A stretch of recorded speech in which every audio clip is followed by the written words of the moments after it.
Au début du film, l'histoire se passe dans un hôpital, surtout dans la salle d'accouchement.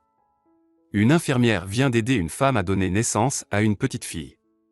Le père est déçu parce qu'il voulait un garçon, pas une fille, alors son humeur change et il sort avec sa femme sans être content. Il décide finalement d'appeler la petite Mathilda. Le père met sa fille sur le siège arrière de la voiture, pendant que leur fils Michael joue à côté d'elle. Le père est connu pour conduire de façon imprudente, ce qui fait que les gens évitent de passer devant lui. Il rentre à la maison et oublie Mathilda dans la voiture. Ils ne se souviennent d'elle que bien plus tard, alors il retourne la chercher. Les jours passent et Mathilda grandit. Elle montre une intelligence exceptionnelle et inhabituelle, mais personne dans sa famille ne le remarque ou ne l'apprécie. 4 ans plus tard, Mathilda s'occupe de ses vêtements et de son apparence. Un jour, tout le monde dans la famille sort et la laisse seule à la maison. Elle va dans la cuisine, prépare son petit déjeuner, lave la vaisselle et utilise facilement la cuisinière à gaz. Puis elle s'assoit pour manger et lit un magazine, même si elle n'est pas encore allée à l'école. Le soir, la famille regarde la télé. Mathilda demande à son père d'acheter un livre pour qu'elle puisse lire. Il lui dit qu'elle est trop petite pour lire et lui demande de s'asseoir avec eux pour regarder la télé en silence. À ce moment, Mathilda réalise la grande différence entre sa façon de penser et celle de sa famille. Le lendemain, elle attend que tout le monde parte de la maison, puis elle va seule à la bibliothèque.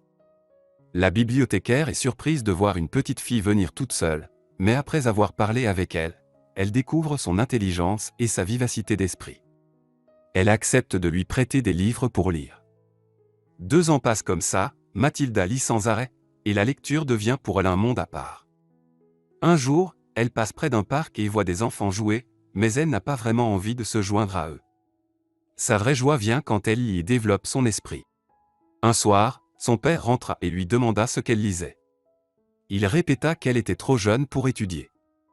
Mathilda répondit calmement qu'il était temps d'aller à l'école, d'autant plus qu'elle avait maintenant 6 ans et demi. Il ne la crut pas et alla demander son âge à sa mère, mais celle-ci l'ignora et dit qu'elle avait environ 4 ans et demi. Mathilda est très triste, car son rêve était d'aller à l'école. Un autre jour, le père, Harry, est super heureux parce qu'il a fait un gros profit en vendant des voitures d'occasion. Il demande à son fils Michael de calculer le montant, mais Mathilda le fait plus vite et avec précision. Le père ne la croit pas et lui demande si elle a vu le chiffre sur son papier.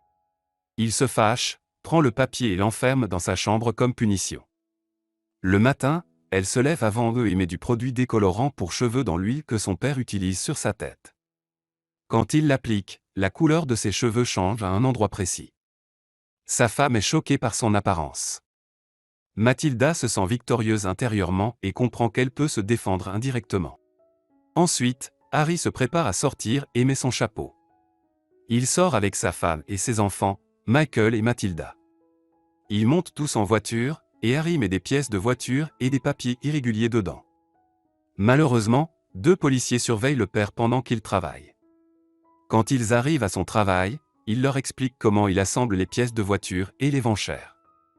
Mathilda est mal à l'aise avec sa façon de travailler et lui dit que c'est illégal. Il se fâche et lui dit qu'elle est trop petite et qu'elle ne doit pas protester.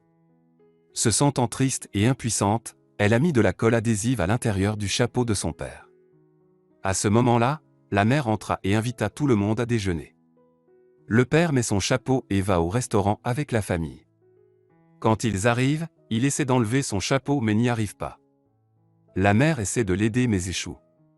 La pagaille s'installe, la nourriture tombe par terre, pendant que Mathilda mange calmement et heureuse.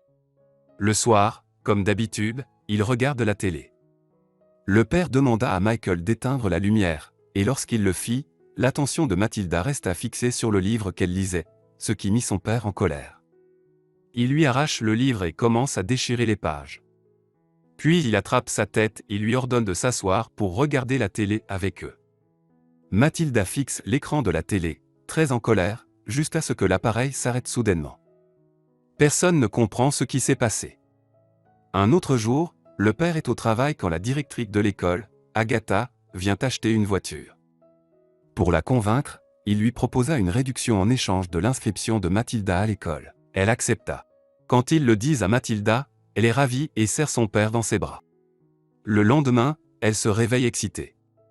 Quand ils arrivent à l'école, elle est surprise par le bâtiment vieux et un peu effrayant.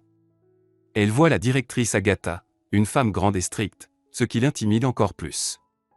Elle rencontre deux filles, Lavendée et Howard, qui lui disent que la directrice était lanceuse de javelot, qu'elle est nerveuse et qu'elle n'aime pas que les enfants mangent des bonbons à l'école. Bientôt, elle voit la directrice gronder une élève nommée Amanda à cause de ses tresses, ce qui étonne Mathilda par sa sévérité. Les élèves entrèrent ensuite en classe chez Mademoiselle Honnet, qui présenta Mathilda comme nouvelle élève et demanda aux autres de l'accueillir avec gentillesse et de l'aider si nécessaire. Mathilda se sentit rassurée auprès de la maîtresse, qu'elle trouva douce et calme. La leçon commença par une révision, et la maîtresse demanda la participation des élèves en promettant une récompense à ceux qui répondraient correctement. Elle débuta avec la table de multiplication, et tous les élèves réussirent facilement. Elle leur donna alors un très grand nombre pour plaisanter, mais Mathilda répondit en quelques secondes. Étonnée, Honnet vérifia la réponse et la trouva correcte. Elle lui demanda où elle avait appris tout cela. Mathilda répondit qu'elle aimait beaucoup lire et qu'elle avait déjà lu tous les livres de mathématiques de la bibliothèque.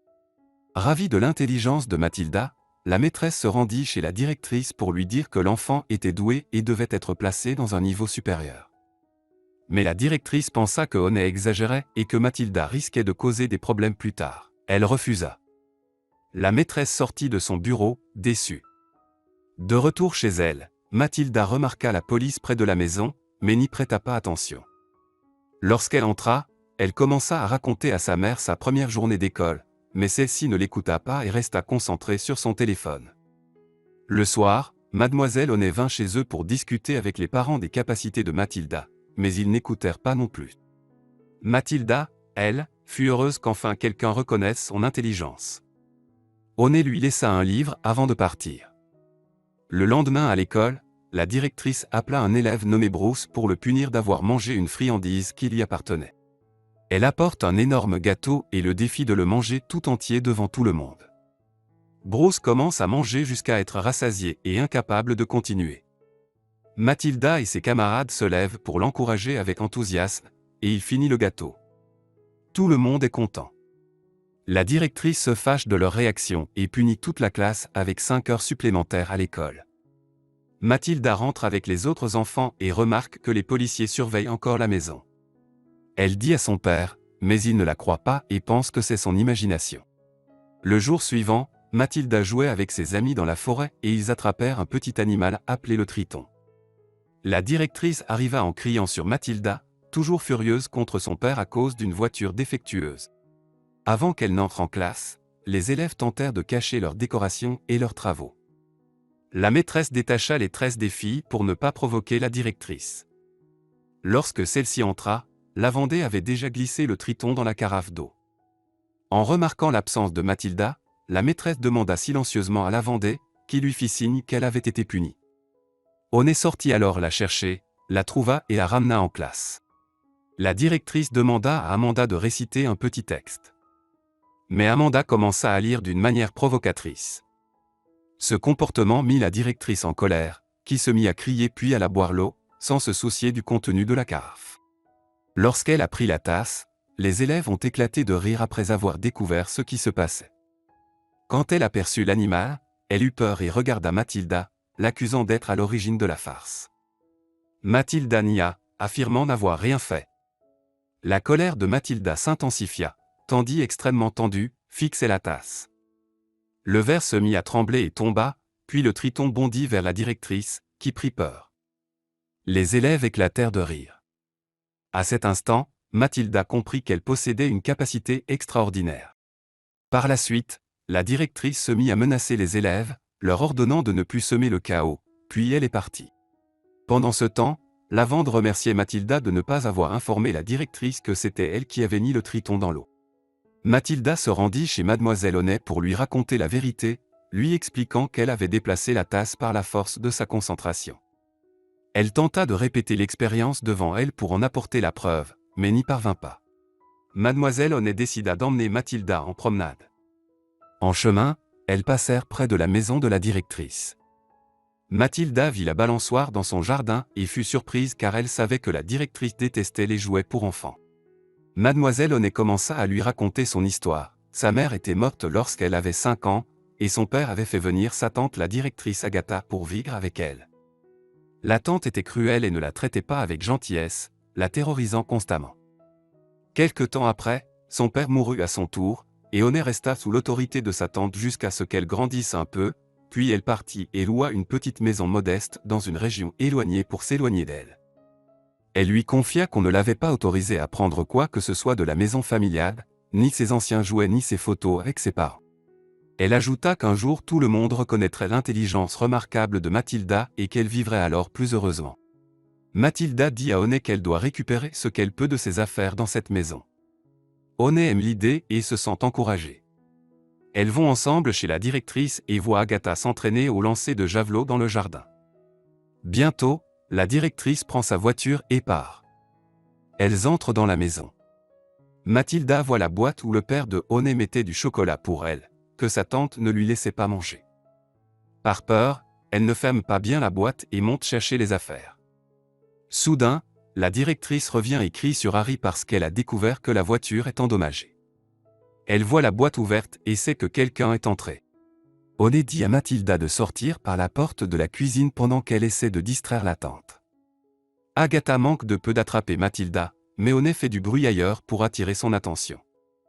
Mathilda n'arrive pas à ouvrir la porte, mais à la dernière seconde, Honnet arrive et elle s'enfuit.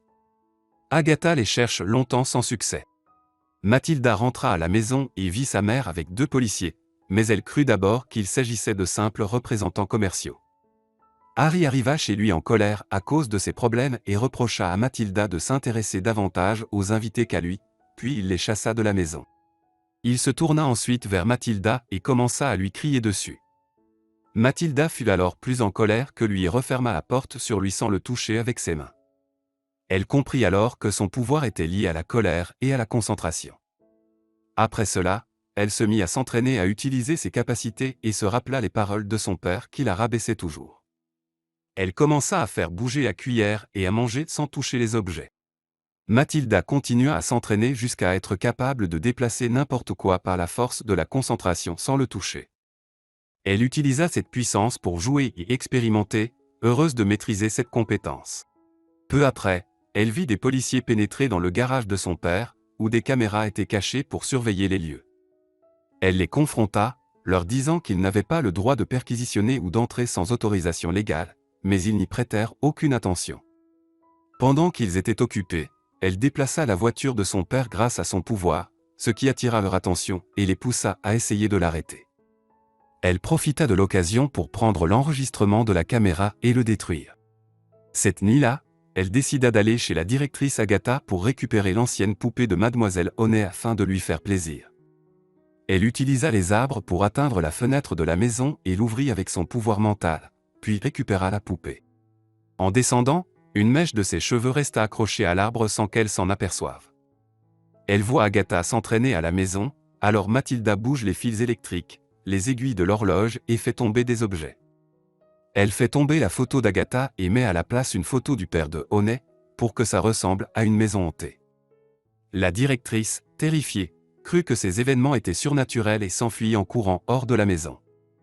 Cependant, elle remarqua la mèche de cheveux dans sa main et comprit que quelqu'un était entré chez elle. Le lendemain, Mathilda donna le jouet à Mademoiselle Honnet, qui en fut ravie. Peu après, la directrice a annoncé à Honnet qu'elle viendrait bientôt dans sa classe. Les enfants cachent tout ce qui est coloré ou qui pourrait la fâcher. À ce moment, Mathilda bouge la carafe d'eau et la lève en l'air. Honnet est maintenant sur des pouvoirs de Mathilda. La directrice entre, arrête tous les enfants et demande à qui appartient la mèche de cheveux. Mathilda utilise son pouvoir pour écrire sur le tableau avec ses yeux un message comme si c'était le fantôme du père de Honnet, lui ordonnant de rendre ce qui appartenait à sa propriétaire, de quitter la maison de sa fille et de partir loin de l'école. Puis Mathilda l'attaqua avec les chiffons. La terreur s'empara de la directrice, qui s'effondra au sol, terrassée par la peur. Elle se précipita dehors, s'enfuyant de l'école et de la ville pour ne jamais revenir. Mademoiselle Honnet et Mathilda célébrèrent ce changement qui mettait fin à la tyrannie de la directrice et ouvrait la voie à une vie nouvelle et meilleure.